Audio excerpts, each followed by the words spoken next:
બનાસકાંઠાના સરહદી વિસ્તારમાં પાણીની માંગને લઈને અનોખો વિરોધ જોવા મળ્યો। ખેડૂતોએ ખાલી પડેલી કેનાલમાં હવન કરીને વિરોધ નોંધાવ્યો હતો। માયનોર અને બ્રાન્ચ કેનાલમાં પાણી છોડવા માટે માંગ કરવામાં આવી। ખેડૂતોએ કેનાલમાં યજ્ઞ કરીને હનુમાન દાદાને પ્રાર્થના કરી। સરકાર અને સિંચાઈ પ્રધાનને સદબુદ્ધિ આપવા પ્રાર્થના કરી। પાણી મળવાની આશાએ ખેડૂતોએ વાવેતર તો કરી દીધું છે, પાણી ન મળ્યું તો ઘાસચારાની તંગી થવાની ભીતિ છે। પૂર્વ ધારાસભ્ય સહિત ખેડૂત આગેવાનો વિરોધમાં જોડાયા। ખેડૂત અને ખેડૂતની વેદના છે।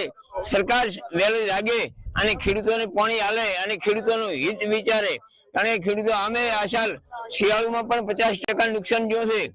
એટલે ખેડૂતો આમ પાયમાલ છે અને પડતા ઉપર પાટું મારી અને કેનાલ ચાલુ કરીને કેનાલ બંધ કરી છે। એટલે ખેડૂતોને બહુ મોટું નુકસાન થયું છે। સરકાર સત્વરે જાગે, ખેડૂતોની વારે આવે અને ખેડૂતોને સહાય કરે, એ અમારી માંગ છે।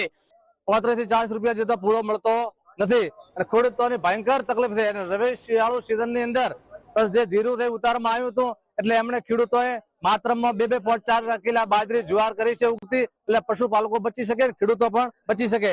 પણ વારંવાર રજૂઆત કરવા છતાં હજી સુધી આ સરકાર કે આ તંત્રના કોન ખોલતા નથી। તો હવે હજારો સંખ્યામાં ખેડૂતો પણ ભેળા થશે અને ઉગ્ર વધડો કરશે।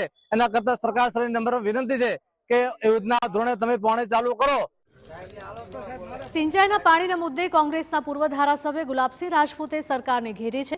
ગુલાબસિંહે સરકાર સામે આક્ષેપ કરતા કહ્યું કે કોંગ્રેસના શાસનમાં ખેડૂતોને ક્યારેય પાણી માટે મુશ્કેલી સર્જાઈ નહોતી। ભાજપના શાસનમાં વિકાસ નહીં, વિનાશ થઈ રહ્યો છે।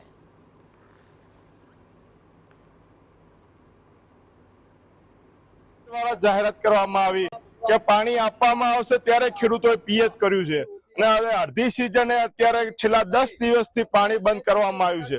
કોંગ્રેસની સરકાર હતી, અહીંયાના ધારાસભ્ય કોંગ્રેસના હતા, 7 વર્ષમાં ક્યારે ઉનાળામાં પાણી બંધ કરવામાં ના આવ્યું। અને આ પેટા ચૂંટણીની અંદર સરકારે વચનો આપ્યા, મુખ્યમંત્રીથી મંત્રીથી લઈને ભાજપના આગેવાનો કે તમારો વિકાસ કરજો, વિકાસથી વિનાશ તરફ લઈ જઈ રહ્યા છે।